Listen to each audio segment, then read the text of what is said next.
आणि आज आपण सगळे उपस्थित असलेले, आता माजी झालेले, जगाच्या कट्ट्यावर आजी असलेले सर्व विद्यार्थी मित्रांनो, नव्या जगात तुमचा प्रवेश होतोय.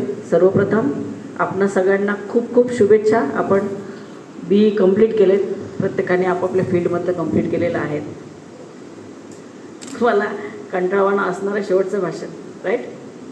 भाषण ऐकायचा कंटाळा येतो ना, भाषण नाही करणार आहे. सगळ्यात महत्त्वाचं, सरांनी ज्या गोष्टी सांगितल्या अगेन त्या मी रिपीट करणार नाही. पण खरंच तुमच्या विद्यार्थी देशात तुम्हाला जे काळजी करणारे होते किंवा आम्ही रागवत असू, आम्ही म्हणा किंवा टीचर्स म्हणा, कुठल्या गोष्टीसाठी पनिश करत असू, तर तुम्हाला याचा अर्थ आत्ता इथून पुढे कळणार आहे. जेव्हा फर्स्ट इयरला ज्या वेळेला तुमचं इंडक्शन प्रोग्राम होतं त्यावेळेला मी तेच सांगत असते की आजचं आम्ही जे रागवतोय ते काही तुमच्याशी दुश्मनी नसते, आमची असते का? मुळीच नसते. काय तुम्ही चांगलं केलं तुम्हाला मिळणार, वाईट केलं तुम्ही नापास होणार, त्यात आमचा फायदा नुकसान असं काहीच नसतं. पण ही एक आमची सामाजिक, संस्थेची कुठल्याही कॉलेजची एक ती सामाजिक जबाबदारी असते. आईवडिलांनी किंवा शासनाने जे काय आम्हाला परमिशन्स देतात, ज्या वेळेला आपण कॉलेज सुरू करतो त्यावेळेला एकच असतं की या तरुणांचं करिअर घडलं पाहिजे, कारण तरुणांच्या भरोश्यावर पुढचा देश आहे. सगळी जगाची अर्थव्यवस्था, देशाची अर्थव्यवस्था, देशाची ताकद ही सगळ्या तरुणांवर अवलंबून आहे. नुसतंच तुम्ही नोकरी करता म्हणजे काय रोजगार मिळाला आणि झालं संपलं असं नसतं. प्रत्येकाचं कॉन्ट्रीब्युशन असतं आणि ती जबाबदारी कुठेतरी प्रत्येक कॉलेजवर, प्रत्येक संस्थेवर दिलेली असते. आणि ती जबाबदारी निभावत नेत असताना ज्या घरी तुम्ही काही गोष्टी शिकत नाही किंवा घरी ऐकत नाही, ते आम्हाला इथे तुम्हाला बाय हुक ऑर क्रूक आम्हाला सांगायला लागतात. मायदर बाय पनिशिंग विथ फाईन और काय 4 पेपर लिहून काढ 4, अशा पद्धतीनं ते सगळं तुम्हाला करायला लागतं.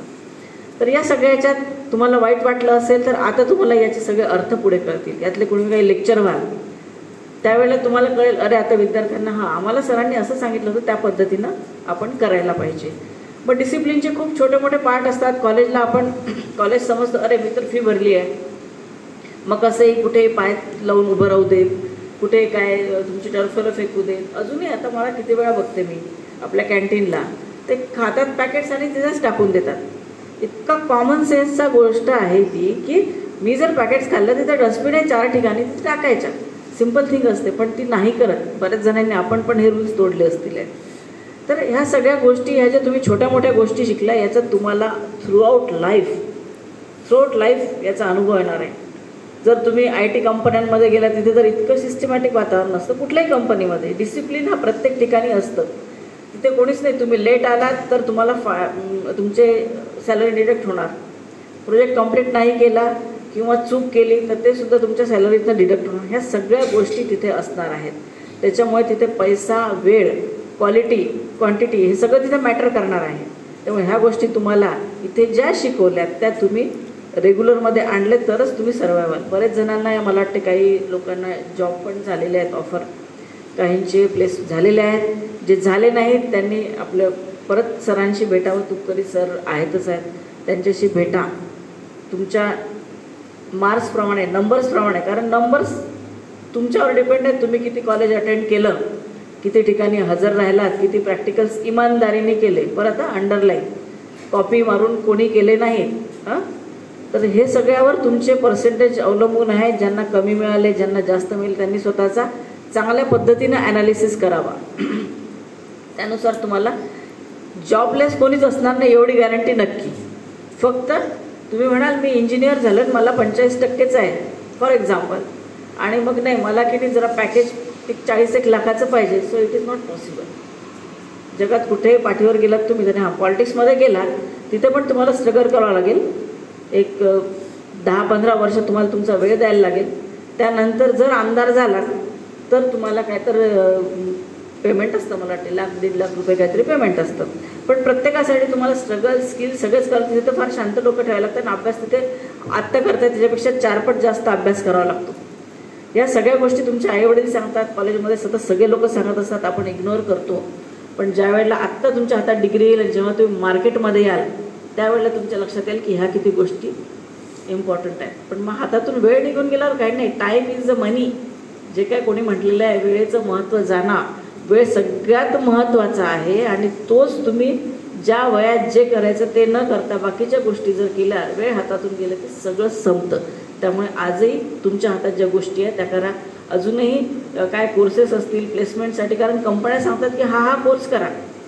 दरवेळेला आपण सांगतो की हा कोर्स केला तुम्हाला इथे इथे चांगला जॉब ॲडिशनल करावंच लागते, ॲड ऑन प्रत्येकात करावं लागते.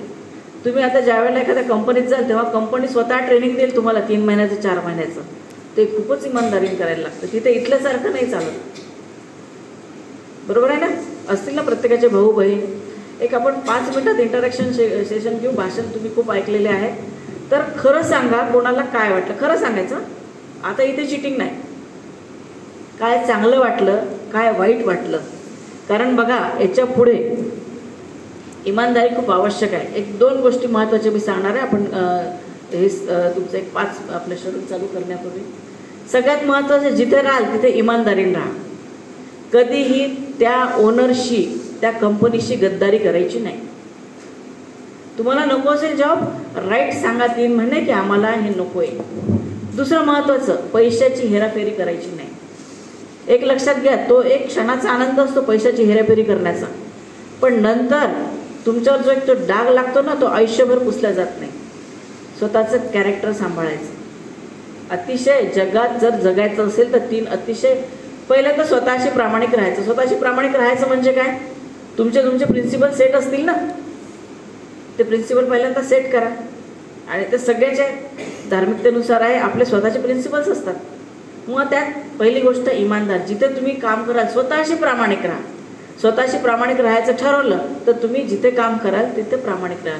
आणि ते काम करत असताना ते माझं काम आहे, कारण त्याच्या भरोश्यावर माझी रोजीरोटी चालणार आहे, माझं घर चालणार आहे. तुम्ही जे श्रमदान तिथे द्याल त्याच्या बदल्यात तुम्हाला पैसा मिळणार आहे आणि त्या पैशाच्या भरोश्यावर तुमचं घरदार चालणार आहे, तुमचं आयुष्य चालणार आहे. हे फिक्स ठेवा डोक्यात. तुम्ही त्या संस्थेमध्ये जाऊन, त्यावर कुठल्याही कंपनीमध्ये जाऊन त्या कंपनीवर उपकार करता, हा डोक्यातला भ्रम पहिल्यांदा तुम्हाला काढायला लागेल. नाही तर जनरल काय असतं माहिती आहे का, 4 डोके मिळाले की क्या ये मालक को समजता, तो येडा आहे, 1000 करोडची कंपनी काढली तो पागल आहे, समजता नाही, इसको कुछ आयडिया ही नहीं है क्या करता है क्या.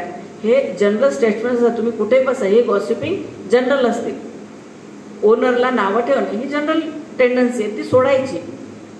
आत्तापर्यंत जे होत आलं ते आता नाही होऊ द्यायचं. कारण आता माहिती आहे का, तुमचं मोबाईल हातात आहे ना, तुमची सर्व कुंडली सगळ्यांजवळ आहे. कंपन्या आता आधी रेफरन्स मागायचे कॉलेजेसला, आता रेफरन्स मागत नाहीत.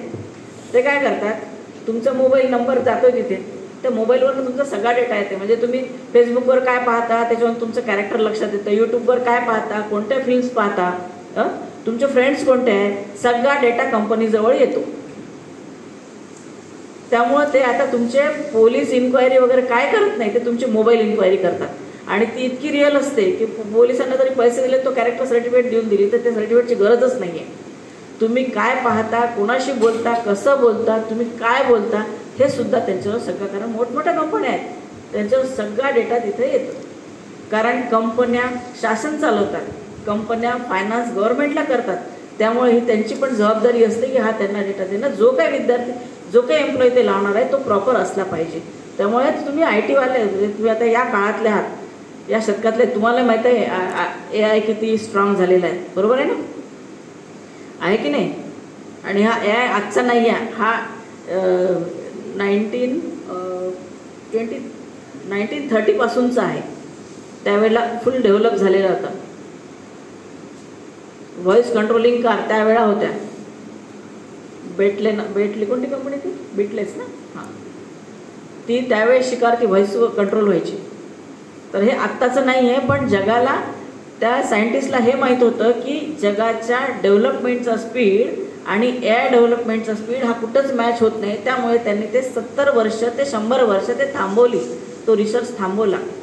आणि त्यानंतर आत्ता जेव्हा असं लक्षात आलं की नाही, जरा जग मॅच होऊ शकतं, त्यावेळेला आणला. पण आता तुमची प्रायव्हसी 0 आहे, 0. जेही अँड्रॉइड फोन वापरतात त्यांची 0 प्रायव्हसी. त्यामुळे आता हे जर तुम्हाला पुढे जेव्हा तुमचं जे ॲनालिसिस करते, तुमचं स्कॅनिंग होईल, जेव्हा तुमचा रिझ्युमे जातो तेव्हा तुमचं स्कॅनिंग होतं. ते कंपन्या सगळ्या अँगलने स्कॅनिंग करतात. त्यामुळं त्या सगळ्या गोष्टींचं, म्हणून म्हटलं की तुम्हाला स्वतःशी प्रामाणिक राहणं आवश्यक आहे. तुम्ही जर काय बोललात तर ते लगेच त्यांना कळणार, अशा पद्धतीतली सगळी सिस्टीम झालेली आहे. I am right sir? तुम्ही करंटमधले आहेत म्हणून मला वाटते AIचं जास्त तुम्हाला माहिती आहे.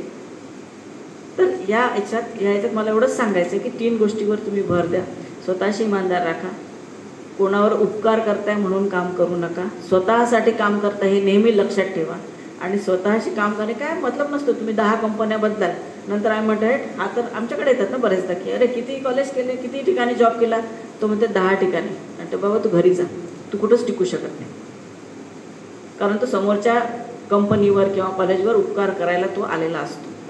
तर ह्या महत्त्वाच्या गोष्टी आहेत, खूप सांगणार नाही. आता आपण एक 5 मिनिटाचं इंटरॅक्शन सेक्शन घेऊ. कोणते सर चांगले वाटले, कोणते वाईट वाटले, काय बदल पाहिजे. आता बघा, आता तुम्ही कॉलेजचे पार्ट अँड पार्सल आहात है ना, ॲल्युमिनी, बरोबर आहे ना. म्हणजे तुम्ही आता यातले मेंबर आहात. आता या संस्थेचे तुम्ही खऱ्या अर्थानं मेंबर आहात, आधी स्टुडंट होतात.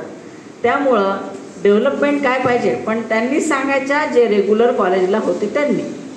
उगाचच तो जर घरी बसलेला असेल, मी लगेच अटेंडन्स विचारेल, सर हा आला होता का मुलगा, त्यांनीच सांगावं. तोच अधिकारात म्हणजे पात्र आहे सूचना सांगण्याला, की ज्यांनी रेग्युलर कॉलेज केलं. जो घरी बसून आहे त्यांनी सांगायचं. राईट? किती जण आहेत? 75% हजेरीवाले कोण आहेत?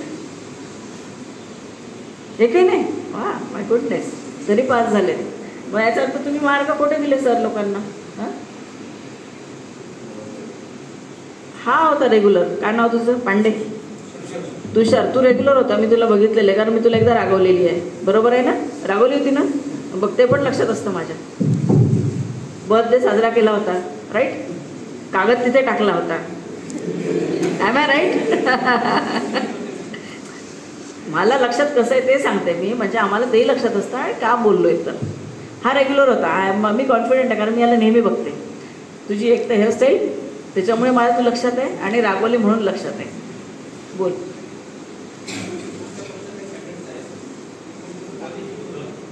माहिती हां.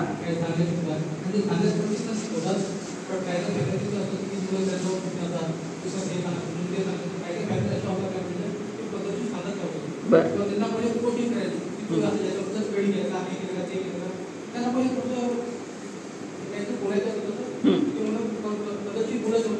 बरं. अच्छा, ओके.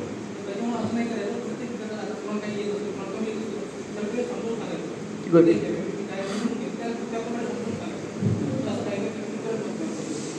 चालेल, हा तुझा पॉईंट मी नक्की नोट केला. आणि गुड, मला हे आवश्यक, ही माहिती, हे इनपुट मला पाहिजे. बघा, जे इनपुट तुमच्याकडनं येतील ना ते कोणाकडनं? फॅकल्टीला याच्यात मॅडम सांगितलं आम्ही असं म्हणणार ना. तर गुड. एक लक्षात घ्या, असं काहीच नाही. आता हे काही स्पेसिफिक नाही आहे, ही पण कॉमन सूचना आहे, सगळ्यांनी ती हे करायची. प्रिन्सिपल सरांनी नोट केलं आहे तो पॉईंट. चालेल, अजून बाकी तुझं प्लेसमेंट झालं आहे? गुड. चालेल, कशात? सिव्हिल? अच्छा, बरं, गुड. चालेल चालेल, ओके ओके. अजून? वेलकम. अजून कोण येतं रेग्युलरमधलं? एकटाच होता काय रेग्युलर? हां, बरं बरं. हे सगळ्यांच्या वतीनं आहेत. ह्या ज्या सूचना जे 2 मुलं देतील ते सगळ्यांच्या वतीनं असणार आहेत. Good afternoon.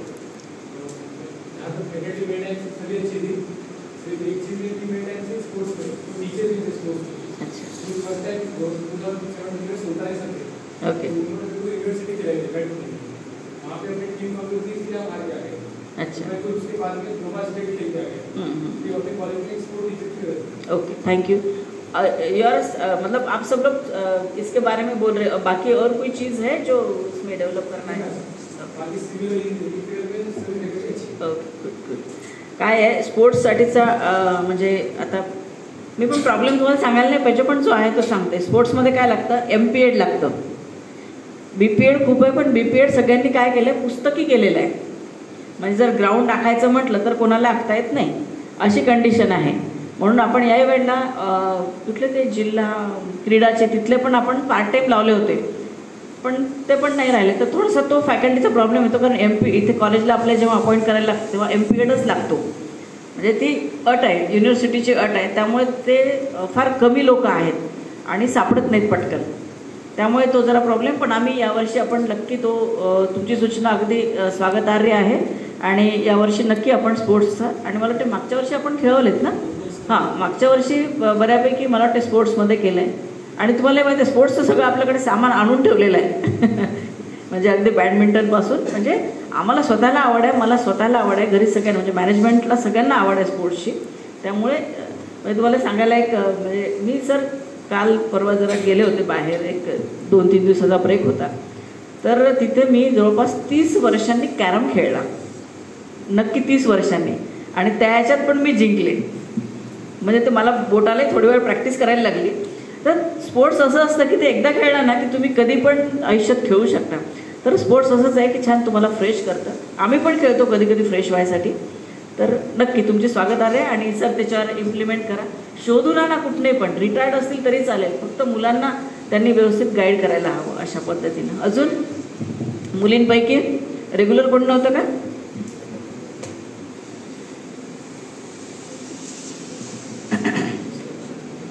मुलींच्या दृष्टीने काही अजून लेडीज टीचर कशा होत्या, तुम्हाला कॉपरेट करत होत्या की नाही होत्या, मुलं त्रास देत होते क्या, ते सांगा ना. It is also important. कारण माझं असं सगळ्यांना सांगणं असतं की तुम्ही फ्रेंडली राहा, लिमिटमध्ये फ्रेंडशिप ठेवा. फ्रेंडशिप असावी but it's within limit. Friends असणं खूप चांगलं असतं. मग त्याचं काही डेंजर आपलं जेंडर डिफरन्स नको. मुलगी आहे मुलगा आहे तो कधीच आपण हे केलेलं नाही आहे.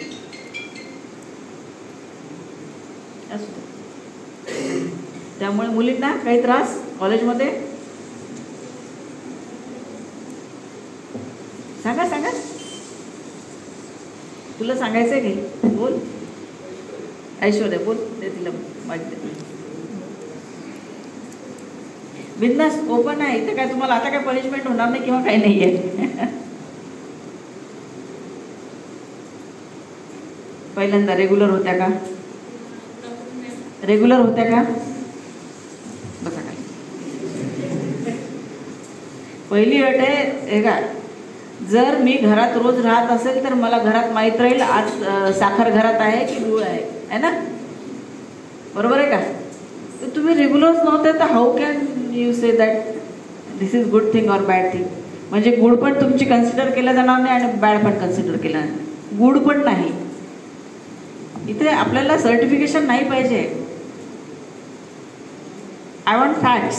फॅक्ट्स काय असेल तर त्या सांगा, त्यात आम्ही बदल करू शकू. बघा तुमची मतं का घेतोय, तुम्ही आता जाताय म्हणजे यू आर फिअरलेस की बाबा सर कुठेतरी मार्क काढतील का सरांचं नाव सांगितलं, असं नाही आहे.